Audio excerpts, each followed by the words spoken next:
माननीय प्रधानमंत्री महोदय जी के नाम से माननीय कलेक्टर महोदय टीकों के लिए मैंने ज्ञापन दिया है। इसलिए मैंने ज्ञापन दिया है कि आज संपूर्ण प्रदेश एवं संपूर्ण देश में कोरोना वायरस संक्रमण बीमारी फैली हुई है, जिसको मद्देनज़र रखते हुए हमारे देश के प्रधानमंत्री माननीय नरेंद्र मोदी जी ने संपूर्ण लॉकडाउन लगा दिया है। 22 मार्च से लेकर आज तक लगभग 55 दिन हो चुके हैं। इस 55 दिन की अवधि में संपूर्ण देश एवं संपूर्ण प्रदेश की हमारी जो सर्वसैन्य समाज है, हमारे सम्मान्य केश शिल्पी भाई हैं, हमारी समाज के जो गरीब और मजदूर भाई हैं, वो संपूर्ण लॉकडाउन का संपूर्ण रूप से समर्थन कर रहे हैं और संपूर्ण पालन कर रहे हैं। इस स्थिति में हमारे जो गरीब भाई हैं, सम्मान्य केश शिल्पी भाई हैं,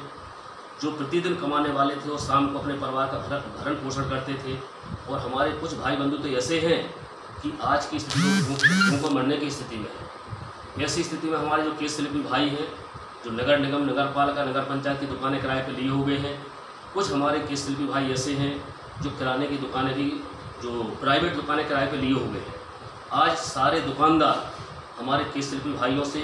किराया मांग रहे हैं, बार बार उनको फ़ोन लगा रहे हैं। ऐसी स्थिति में हमारे केश शिल्पी भाइयों, हमारे समाज के जो गरीब भाई हैं, उनके पास खाने के लिए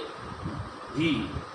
आज उनके पास एक टाइम की खाने के लिए भोजन नहीं है। ऐसी स्थिति में वो अपने दुकानदारों का किराया कैसे दें। इसलिए माननीय मुख्यमंत्री महोदय जी को आज मैंने ये चौथी बार ज्ञापन पत्र माननीय कलेक्टर महोदय जी के द्वारा भेजा है। इसके पहले मैं 3 बार अनुरोध पत्र के माध्यम से मुख्यमंत्री जी से मैं मांग कर चुका हूँ और ट्वीट किया है मैंने कि माननीय महोदय जी, हमारी संपूर्ण सैन्य समाज बहुत ही भुखमरी की स्थिति में हो चुकी है और उनके पास आज यह भी स्थिति नहीं है कि वो अपने परिवार के लिए 1 दिन या 7 दिन का जो राशन पानी है वो इकट्ठा करके रख सके। हमारे ग्रामीण क्षेत्र में, हमारे शहरी क्षेत्र में हमारे केश शिल्पी भाई हैं, जो मजदूर किसान, जो हमारे गरीब भाई हैं, वो इतने मजबूर हैं कि आज वो घर से बाहर नहीं निकल पा रहे हैं। और कई जगह तो माननीय कलेक्टर महोदय के द्वारा मार्केट खोलने के आदेश कर दिए गए हैं, लेकिन उस आदेश में हमारे केश शिल्पी भाई की दुकान खोलने का आदेश नहीं किया गया है। इसलिए मैंने अनुरोध पत्र के माध्यम से माननीय मुख्यमंत्री महोदय से ये अनुरोध किया है कि जो ग्रीन जोन और ऑरेंज जोन है, उसमें ग्रीन जोन और ऑरेंज जोन के माध्यम से गाइडलाइन बना कर के लिए उनकी ऐसे नियम बना दिए जाएँ ताकि वो अपने परिवार के लिए भरण पोषण के लिए काम कर सके, अपने परिवार का पालन पोषण कर सके। एक शब्द मैंने एक चीज उल्लेख और किया है ज्ञापन पत्र के माध्यम से कि हमारे जो इलेक्ट्रॉनिक और प्रिंट मीडिया के बंधु हैं और प्रशासनिक अधिकारी हैं, उनके द्वारा हमारे सैन्य समाज के लिए जाति सूचक शब्दों का प्रयोग किया जा रहा है।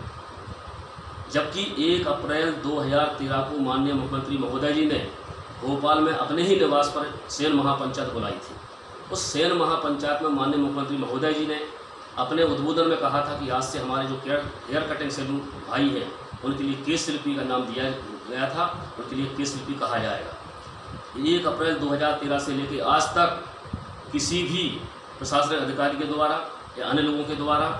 माननीय मुख्यमंत्री जी के आदेश का पालन नहीं किया जा रहा है। लगातार उनके आदेश की अवहेलना की जा रही है और सैन्य समाज को जाति सूचक शब्दों का प्रयोग किया जा रहा है। मैंने अनुरोध किया है कि प्रशासनिक अधिकारियों के लिए, इलेक्ट्रॉनिक प्रिंट मीडिया के लिए कोई ऐसा आदेश बनाए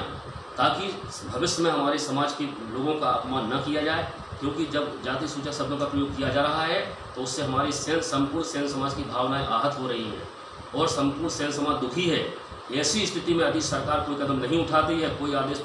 नहीं बनाती है, तो मुझे मजबूर होकर न्यायालय की शरण लेना पड़ेगी और संपूर्ण सैन्य समाज की भावना का ध्यान रखते हुए मुझे मानहानि का दावा के प्रति याचिका दायर करना पड़ेगी न्यायालय में। और मैंने एक और निवेदन किया है कि हमारे संपूर्ण जो केश शिल्पी भाई हैं संपूर्ण प्रदेश में, उनको एक गाइडलाइन बनाई जाए, उनको दुकान खोलने की स्वीकृति दी जाए और उनको एक आर्थिक मदद दी जाए। आर्थिक मदद के लिए मैंने ये चौथा ज्ञापन पत्र दिया है कि ऐसी स्थिति में हमारे केश शिल्पी भाई, हमारे समाज के गरीब भाई 1 महीने नहीं, 2 महीने नहीं, मैं 1 साल तक के लिए लोगों से कह सकता हूँ कि अपनी दुकान बंद रखिए, लेकिन एक शर्त है कि हमारे सैन्य समाज के भाई जो खून को मर रहे हैं उनके लिए आर्थिक मदद कीजिए। प्रत्येक माह उनके खाते में 5-5 हज़ार रुपये डालें, उनकी भरण पोषण की व्यवस्था बनाएं। और मैं 15 दिवस का समय माननीय मुख्यमंत्री महोदय से लेना चाहता हूं। अभी तक हमने जो ज्ञापन दिए हैं, अभी तक आपने मुझे कोई संदेश नहीं दिया है, ना मुझे अवगत कराया है, ना कोई सूचना दी है कि आप आर्थिक मदद कुछ कर रहे हैं कि नहीं कर रहे हैं। मैं 15 दिन के बाद 30 अगस्त के बाद मजबूर होना पड़ेगा कि मैं संपूर्ण सेन समाज के लिए, समाज को लेकर के, हो सकता है कि ऐसा नहीं मुझे सड़कों पर उतरना पड़े, क्योंकि हमारे सेन समाज के जो गरीब भाई किसी भाई जो भूख मर रहे हैं, जब उनको मारना ही है तो ऐसी स्थिति में मरे कि प्रशासन को दिखाऊं, मैं शासन को दिखाऊं कि देखो हम प्रशासन की वजह से मर रहे हैं, क्योंकि मुझे भूख, हमारी आर्थिक मदद नहीं की गई है। और मैं आर्थिक मदद मांग करके कोई भीख नहीं मांग रहा हूँ प्रशासन से, मैं अपना अधिकार मांग रहा हूँ। जिस प्रकार से मैं देख रहा हूँ कि प्रदेश में दुर्व्यवहार किया जा रहा है, अन्य लोगों को बिना मांगे मिल गया है, उन्होंने जबकि कोई ज्ञापन नहीं दिया, कोई आवेदन नहीं दिया, कोई अनुरोध पत्र नहीं दिया है, उनको आज बिना मांगे मिल गया है। यहाँ हमारे सेन समाज के